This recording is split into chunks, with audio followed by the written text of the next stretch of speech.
ಇತ್ತೀಚಿನ ಸಂಚಿಕೆಗಳನ್ನು ಜಾಹೀರಾತಿನ ಕಿರಿಕಿರಿ ಇಲ್ಲದೆ ನೋಡಿ.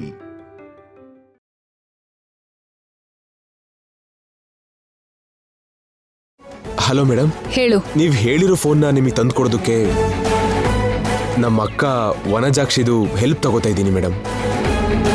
ಓಕೆ. ಇನ್ನೊಂದು ಗಂಟೆಯಲ್ಲಿ ನನ್ನ ಅಕ್ಕ ಫೋನ್ ತಗೊಂಡು ನಿಮ್ಮ ಹತ್ರ ಬರ್ತಾಳೆ. 5 ನಿಮಿಷದಲ್ಲಿ ನಿಮ್ಮ ಕೆಲಸ ಪೂರ್ತಿ ಮಾಡಿಕೊಂಡು ಆ ಫೋನ್ನ ತಿರ್ಗಾ ನಮ್ಮ ಅಕ್ಕಂಗೆ ಕೊಟ್ಬಿಡಿ. ಸರಿ, ಕೊಡ್ತೀನಿ, ಖಂಡಿತ ಕೊಡ್ತೀನಿ. Okay madam. ದುಡ್ಡು ತಗೊಂಡು ನೀವು ಅಲ್ಲಿಗೆ ಬಂದ್ಬಿಡಿ. ಓಕೆ.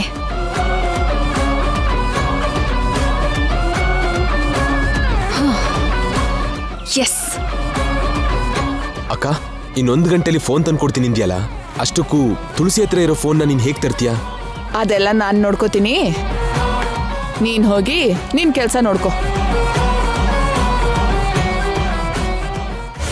ಅಯ್ಯೋ, ಸ್ಟೋರೇಜ್ ಫುಲ್ ಆಗಿದೆಯಲ್ಲ. ಈ ವಿಡಿಯೋ ಎಲ್ಲ ಲ್ಯಾಪ್ಟಾಪ್ಗೆ ಟ್ರಾನ್ಸ್ಫರ್ ಮಾಡಿ ಆಮೇಲೆ ಫೋನಿಂದ ಡಿಲೀಟ್ ಮಾಡ್ತೀನಿ. ಆಗ ಸ್ಪೇಸ್ ಸಿಗುತ್ತೆ.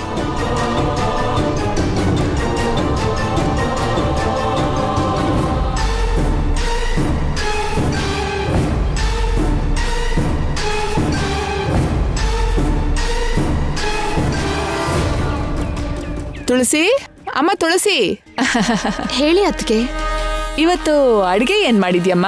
ಆಲೂಗಡ್ಡೆ ಪಲ್ಯ, ಟೊಮ್ಯಾಟೊ ಗೊಜ್ಜು, ಸಾಂಬಾರ್ ಮಾಡಿದ್ದೀನಿ ಅತ್ಗೆ. ಆಹಾ, ಹೌದಾ? ಪಲ್ಯ ಅಂದ್ರೆ ಪಲ್ಲವಿಗೆ ಎಷ್ಟಿಷ್ಟನೋ.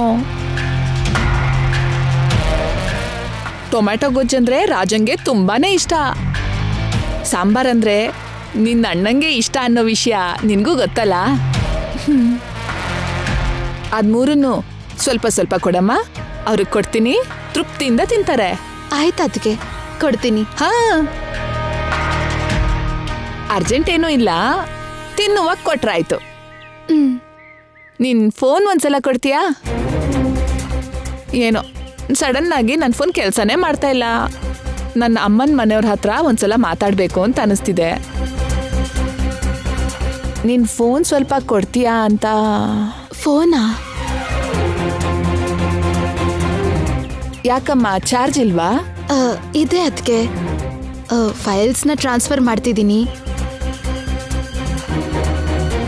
ಒಂದು 5 ನಿಮಿಷ ಇಲ್ಲೇ ಇರಿ, ಕೊಡ್ತೀನಿ. ಪರವಾಗಿಲ್ಲಮ್ಮ, ಪರವಾಗಿಲ್ಲ.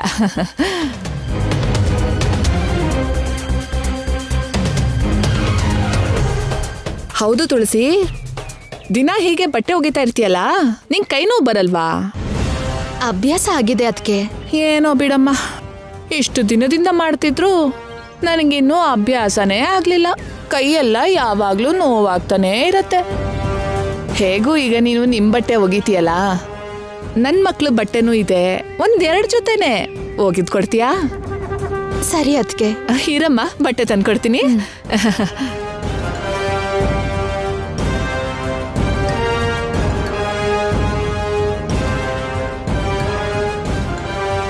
ತಗೊಳ್ಳಮ್ಮ ಮಕ್ಳು ಬಟ್ಟೆ, ಇದನ್ನು ಒಗದ್ಕೊಡು. ಫೋನ್ ಕೆಲ್ಸ ಆಯ್ತೇನೋ ನೋಡಮ್ಮ ಒಂದ್ಸಲ. ಆಗಿದೆ ಅದ್ಕೆ. ಹಾ, ಅಮ್ಮನ ಮನೆಯವ್ರ ಜೊತೆಗೆ ಮಾತಾಡೋದಲ್ವಾ, ಸ್ವಲ್ಪ ಮಾತಾಡೋದಕ್ಕೆ ಲೇಟ್ ಆಗತ್ತೆ, ಪರವಾಗಿಲ್ವಾ? ಪರವಾಗಿಲ್ಲ ಅದ್ಕೆ. ಹಾ, ಥ್ಯಾಂಕ್ಸ್ ಅಮ್ಮ. ಈ ಫೋನಿಂದ ನನಗೆ ₹1,00,000 ಬರ್ತಿದೆ ಅಂತಾಯ್ತು. ನೀನು ಕೆಲಸ ಮಾಡ್ಕೊಳಮ್ಮ, ನಾನು ಫೋನ್ ಮಾತಾಡಿ ನಿನಗೆ ತಂದ್ಕೊಡ್ತೀನಿ.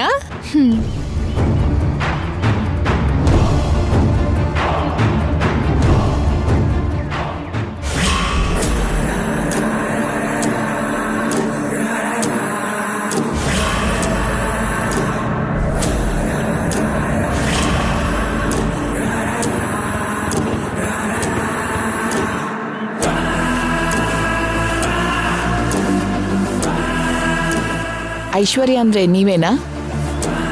ವನಜಾಕ್ಷಿ ಅಂದ್ರೆ ನೀನೇನಾ? ನಾನೇ ಅನ್ಕೊಂಡಿದ್ದೆ. 1 ಗಂಟೆಲಿ ಫೋನ್ ತಂದ್ಕೊಡ್ತೀನಿ ಅಂದಿರೋ ನಿನ್ ಕಾನ್ಫಿಡೆನ್ಸ್ ನೋಡಿ ನೀನ್ ಹೇಗಿರ್ತೀಯ ಅಂತ ಗೆಸ್ ಮಾಡಿದ್ದೆ. ನಾನು ಅನ್ಕೊಂಡ ಹಾಗೇನೇ ಇದೆಯಾ ನೀನು? ನೀವು ಮಾತ್ರ ನಾನು ಅನ್ಕೊಂಡಿದ್ದಕ್ಕಿಂತ ದೊಡ್ಡ ರೇಂಜಲ್ಲೇ ಇದ್ದೀರಾ.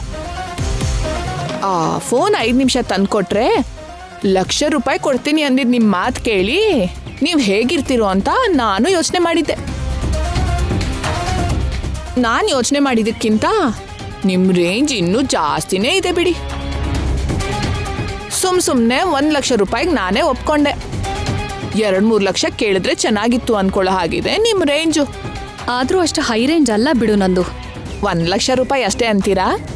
ಈಗ ನಾವು ರೇಂಜ್ ವಿಷಯ ಮಾತಾಡೋಕ್ಕಲ್ಲ ಬಂದಿದ್ದು, ಫೋನ್ ವಿಷಯ ಮಾತಾಡೋದಿಕ್ಕೆ. ಸರಿ, ಆ ವಿಷಯನೇ ಮಾತಾಡೋಣ.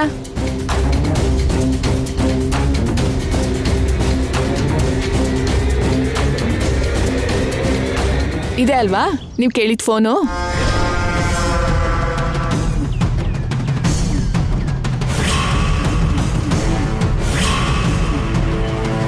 ಹೌದು, ಇದೆ.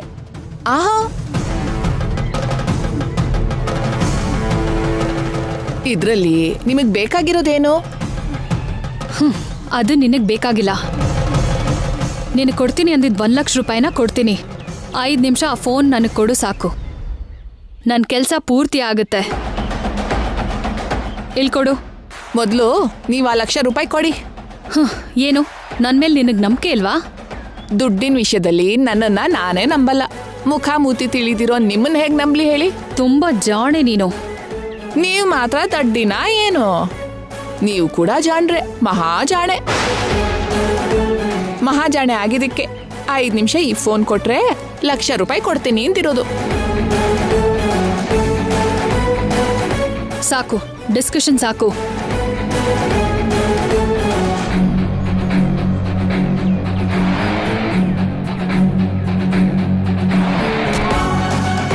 ತಗೋ ₹1,00,000.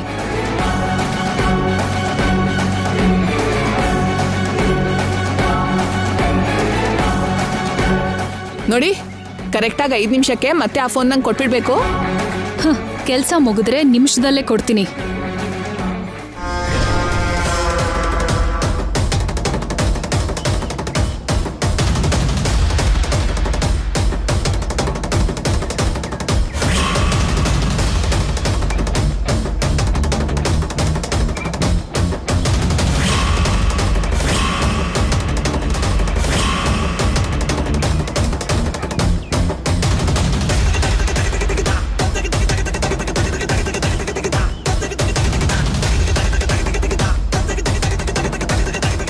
ತಗೋ ಫೋನ್. 5 ನಿಮಿಷ ಅಂತ ಹೇಳಿ 2.5 ನಿಮಿಷದಲ್ಲೇ ಕೊಟ್ಟಿದ್ದೀನಿ. ಅಂದ್ರೆ ಹೇಳಿದ ಟೈಮ್ಗಿಂತ ಅರ್ಧ ಟೈಮಲ್ಲೇ ವಾಪಸ್ ಕೊಟ್ಟಿದ್ದೀನಿ ಫೋನ್. ಅರ್ಧ ಟೈಮ್ಗೆ ವಾಪಸ್ ಕೊಟ್ನಲ್ಲ ಅಂತ ಹೇಳಿ ನನಗೆ ಕೊಟ್ಟಿರೋ ₹1,00,000 ಅರ್ಧ ವಾಪಸ್ ಕೊಡು ಅಂತ ಕೇಳಬೇಡಿ. ಒಂದ್ ವೇಳೆ ನೀವು ಕೇಳಿದ್ರು ನಾನು ಕೊಡಲ್ಲ ಬಿಡಿ. ನೀನ್ ಕೊಟ್ರು ಕೂಡ ನಾನು ತಗೊಳಲ್ಲ. ಎನಿವೇಸ್, ಫೋನ್ ತಂದು ನನಗೆ ತುಂಬ ಹೆಲ್ಪ್ ಮಾಡಿದ್ಯಾ. Thank you so much. ₹1,00,000 ಕೊಟ್ಟು ನೀವು ಕೂಡ ನನಗೆ ಹೆಲ್ಪ್ ಮಾಡಿದ್ದೀರಾ. ನಿಮಗೂ ಕೂಡ ಥ್ಯಾಂಕ್ ಯುನೇ. ಬರ್ತೀನಿ.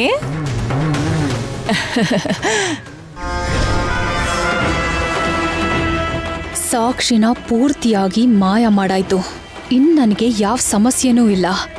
ನಾನೀಗ ಆರಾಮಾಗಿರ್ಬೋದು. ಸಾಯಿ,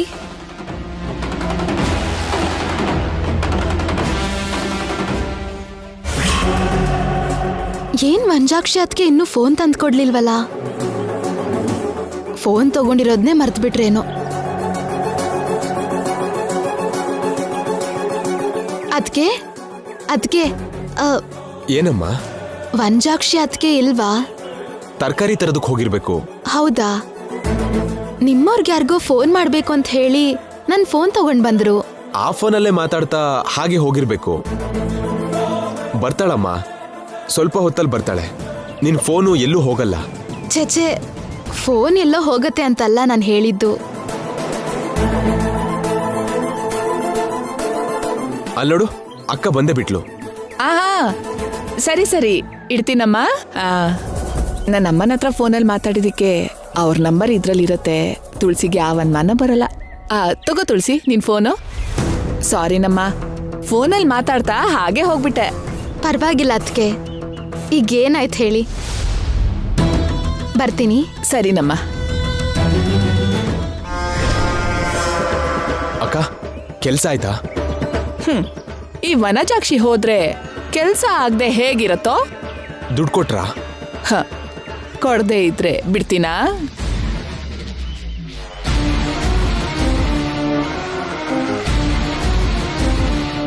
ಮತ್ತೀಗ ಆ ದುಡ್ಡಲ್ಲಿ ನನ್ನ ಪಾಲು? ಆ ಅರ್ಧ ಪಾಲು ನಿಂದೆ ಅಲ್ವೇನೋ? ಥ್ಯಾಂಕ್ಸ್ ಅಕ್ಕ. ನನ್ನ 50,000 ನನ್ಗೆ ಕೊಡು.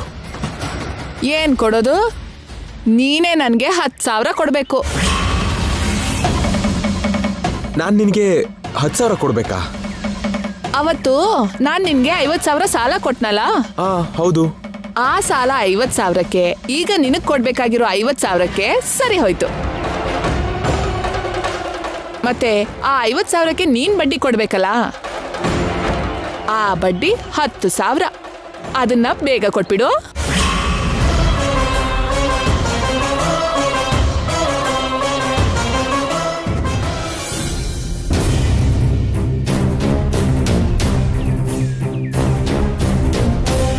ಇದೇನು, ನಾನು ಫೈಲ್ಸ್ ಬ್ಯಾಕಪ್ ಹಾಕೊಂಡು ಡಿಲೀಟ್ ಮಾಡಲಿಲ್ಲ, ಹೇಗ್ ಡಿಲೀಟ್ ಆಯ್ತು?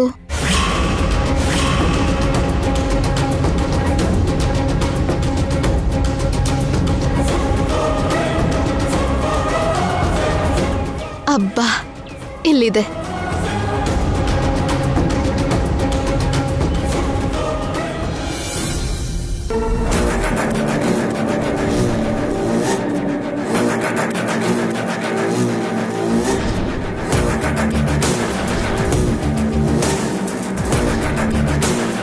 ನಿನ್ನಿಂದ ಇಂಥ ಪರಿಸ್ಥಿತಿ ಬಂದಿದ್ದು ಅಂತ ಗೊತ್ತಾದ್ರೆ ನಿನ್ ಜುಟ್ಟು ಹಿಡಿದು ಹೊರಗಡೆಗೆ ಬಿಸಾಕ್ತಾರೆ.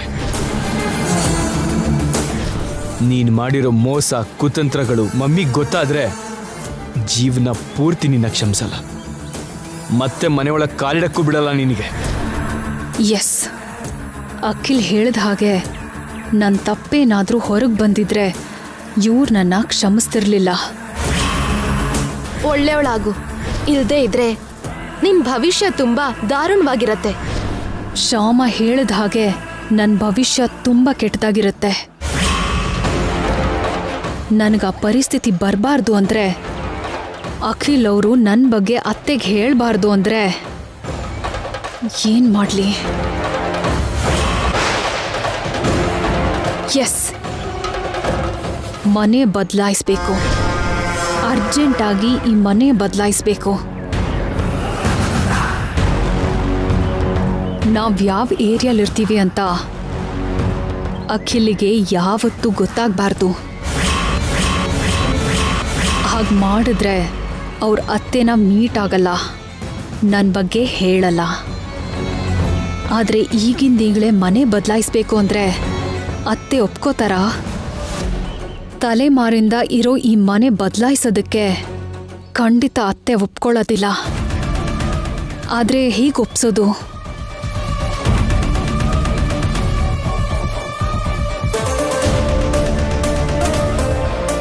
ರಾಧಿಕನ್ ಅಣ್ಣ ಆ್ಯಕ್ಟ್ ಮಾಡ್ತಾನೆ ಅಲ್ವಾ? ಅವನಿಗೆ ಒಳ್ಳೆ ಗೆಟಪ್ ಹಾಕ್ಸಿ ಅವ್ರ ಹತ್ರ ಭವಿಷ್ಯನ ಹೇಳಿಸ್ದೆ ಅನ್ಕೋ, ಹೆದರ್ಕೋತಾರೆ. ಅವರೇನೆ ಮನಿ ಚೇಂಜ್ ಮಾಡ್ತಾರೆ. ಎಸ್,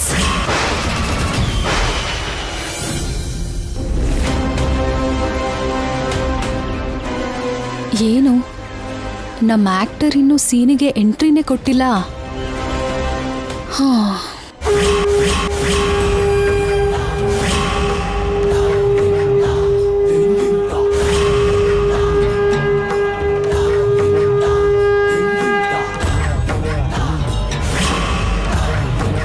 ಹರ ಹರ ಮಹಾದೇವ ಶಂಭೋ ಶಂಕರ, ಹರ ಹರ ಮಹಾದೇವ ಶಂಭೋ ಶಂಕರ. ಗೆಟಪ್ ಚೆನ್ನಾಗಿ ಸೂಟ್ ಆಗ್ತಿದೆ. ಪರ್ಫಾರ್ಮೆನ್ಸ್ ಕೂಡ ಚೆನ್ನಾಗಿ ಮಾಡಿದ್ರೆ ನನ್ನ ಪ್ಲಾನ್ ವರ್ಕೌಟ್ ಆಗುತ್ತೆ. ಹರ ಹರ ಮಹಾದೇವ ಶಂಭೋ ಶಂಕರ.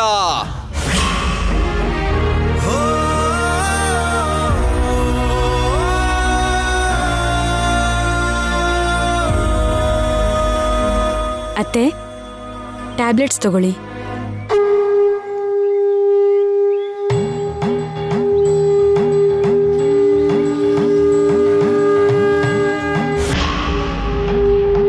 ಅಮ್ಮ ವೈದೇಹಿ, ಹೋಗಿ ಭಿಕ್ಷೆ ಹಾಕಮ್ಮ. ಸರಿ ಅತ್ತೆ.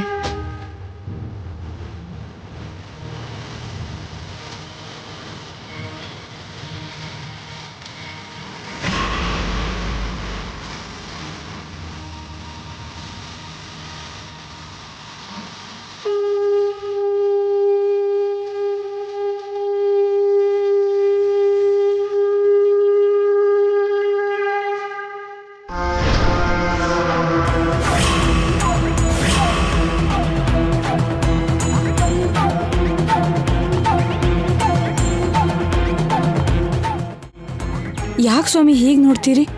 ಭಿಕ್ಷೆ ತಗೊಳ್ಳಿ. ಆ ಶಿವಯ್ಯ ನನ್ನ ಪ್ರಾಣ ಭಿಕ್ಷೆ ಕೇಳ್ಬೇಕಾಗಿರೋ ನೀವು ಈ ಶಿವಯ್ಯಂಗೆ ಭಿಕ್ಷೆ ಕೊಡಕ್ ಬರ್ತೀರಾ?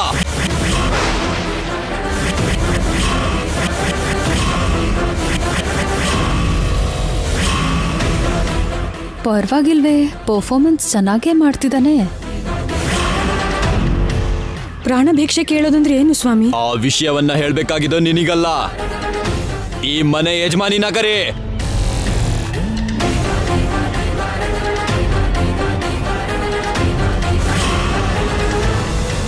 ಅತ್ತೆ, ಅತ್ತೆ,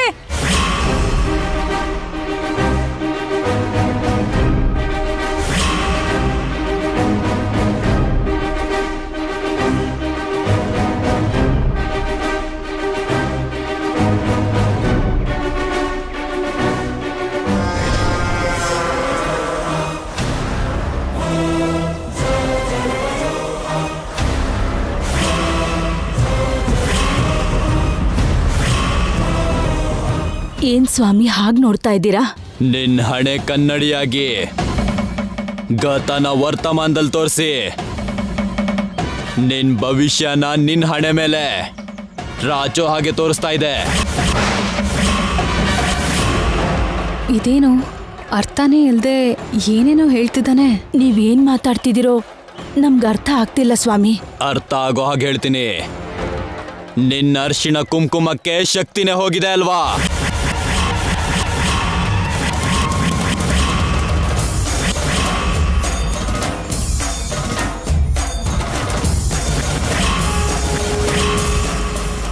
ಕಳೆಯಾಗಿ ನಿನ್ ಕತ್ತಿನ ಸುತ್ತ ಮೆರೆಯೋ ನಿನ್ ಮಂಗಳಸೂತ್ರ ಈಗ ಕತ್ತನ್ನೇ ಬಿಗಿತಿದೆಯಲ್ವಾ?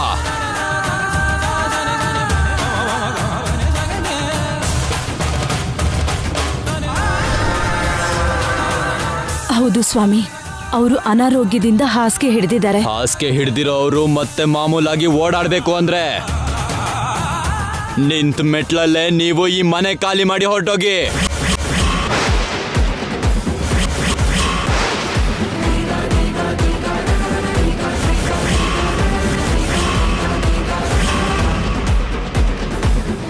ಮನೆ ಖಾಲಿ ಮಾಡಿ ಹೊರಟೋಗ್ಬೇಕಾ? ಹೌದು, ತಕ್ಷಣ ಈ ಮನೆನ ಖಾಲಿ ಮಾಡಿ ನೀವು ಹೊರಟೋಗ್ಬೇಕು.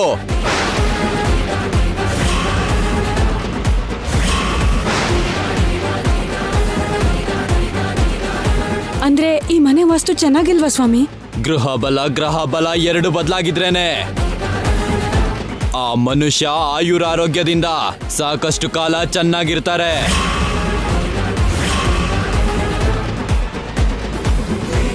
ಗ್ರಹ ಬಲ ಆಗ್ಲಿ ಯಾವ್ದಾದ್ರೂ ಒಂದು ಬಲಹೀನ ಆದ್ರೂ ಅವರಿಗೆ ಆಯುಷ್ ತೀರ್ ಹೋಗುತ್ತೆ.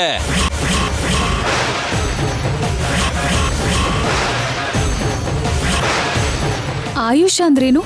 ತೀರ್ ಹೋಗೋದು ಅಂದ್ರೇನು? ಏನ್ ಹೇಳ್ತಿದ್ದೀರಾ ನೀವು? ನಿಜ ಹೇಳ್ತಾ ಇದ್ದೀನಿ, ಮುಂದಾಗೋ ದೊಡ್ಡ ಸತ್ಯನ ಹೇಳ್ತಾ ಇದ್ದೀನಿ.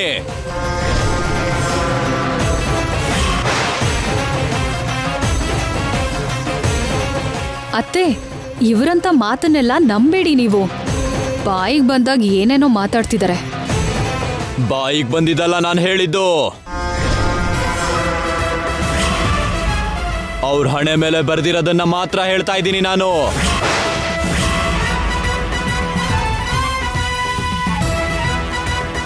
ನಡೆದಿರೋದೆಲ್ಲ ಅವರು ಕರೆಕ್ಟಾಗಿ ಹೇಳಿದ್ದಾರೆ ಐಶ್ವರ್ಯ.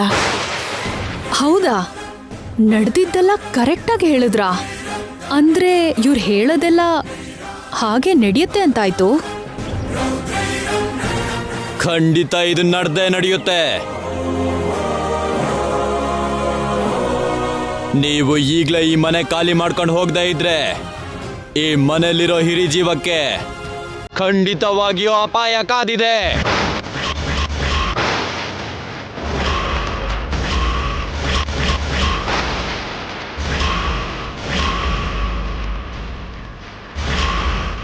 ಕನಿಷ್ಠ 6 ತಿಂಗಳಾದ್ರೂ ಈ ಮನೆಯಿಂದ ನೀವು ದೂರ ಇಲ್ಲದೆ ಇದ್ರೆ ಯಮಗಂಡ ತಪ್ಪಲ್ಲ.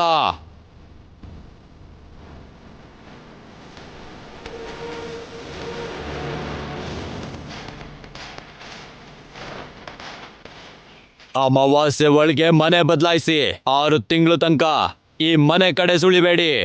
ಯಮಗಂಡದಿಂದ ತಪ್ಪಿಸ್ಕೊಳ್ಳಿ.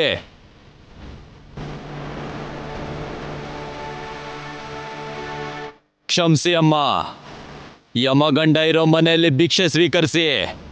ನಮ್ಗೆ ಅಭ್ಯಾಸ ಇಲ್ಲ.